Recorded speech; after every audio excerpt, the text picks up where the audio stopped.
So yeah, I was just thinking, random thought. Let me describe a scenario to you. So when anyone comes over my house, especially if they're coming to spend the night, or if they're sending their children or whatever, before any bags come in here, I normally don't allow bags in my home because I don't have any control over other people's households. I don't know what's creeping around. I don't know what's crawling around. And I can't go in and do an inspection before I allow them over. So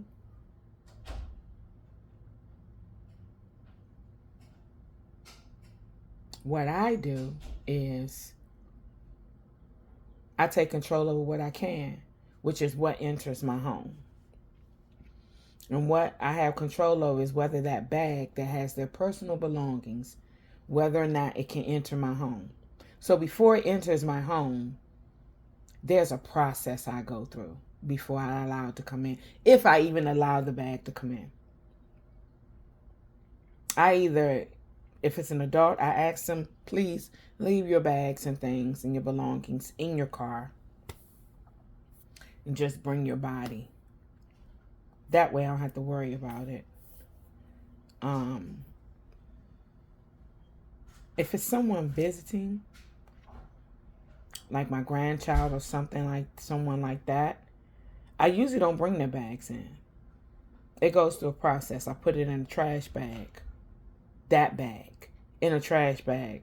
So whatever may come creeping out, crawling out, or whatever, it has to enter into that bag. I've already taken all of the belongings out of the bag. I've already inspected the things in the bag before and then I may transfer it into another bag that I am sure that there's no bugs or no creeping things in it before I bring those personal items in.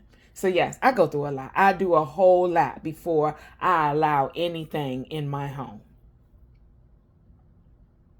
And I'm sure there may be some other people who go through the same type of ritualistic type of process too, for many reasons: to protect their home, to save money, to avoid hassles of having to try to pay for exterminators and all of this to get rid of bugs and all of that.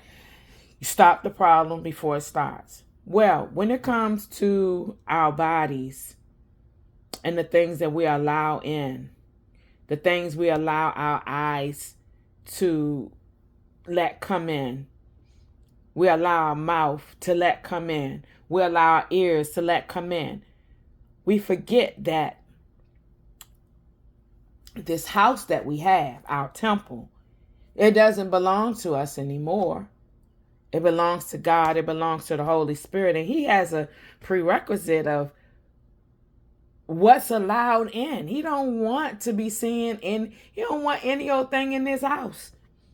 He don't want any old content. He don't want any old words. He don't want to hear any old thing. He doesn't want to see any old thing. He doesn't want your mouth saying any old thing. He doesn't want you consuming any old thing, because he needs this body to operate efficiently and effectively. So you're not spending all of the time. So we're not spending all of our time praying about healing, heal my body, get my body right, when we are the reason our bodies are breaking down.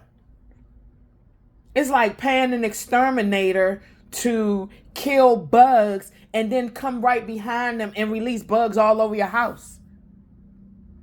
Why would you do that? Why do that? That's dumb. That's not solving the problem. And it's annoying. It's grieving. So this is what happens with the Holy Spirit. He becomes grieved because he's like, man, these people, I want to reside in their body, but I'm not going to be residing in this. I'm not going to be residing in this junk. I'm not going to be watching this. I'm not going to be listening to this. I'm not going to be in this environment, and I can't make a change because they are in agreement with their environment, and they are not in agreement with me. Therefore, I can't make any changes here. I don't want to be a part of this. Now, they said that I could rule their temple, But yet they're tearing the temple down by consuming fake foods, foods that they know that their body cannot digest or break down or use for any type of nutrient value. They do this. And then they cry out for help.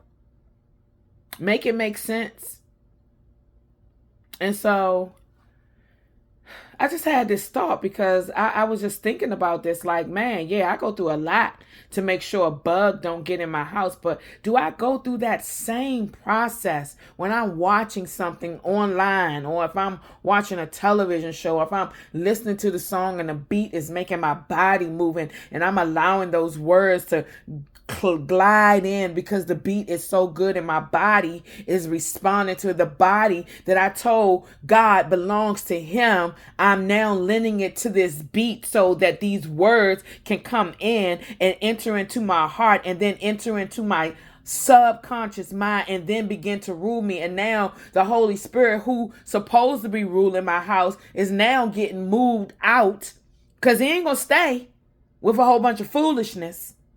He ain't living in that. He's not got, like, I'm not going to go live in nobody junky, hoarded house. I'm not going to do it. I'm not going to do it. So why would I expect the Holy Spirit to do it? Why would you expect the Holy Spirit to do it?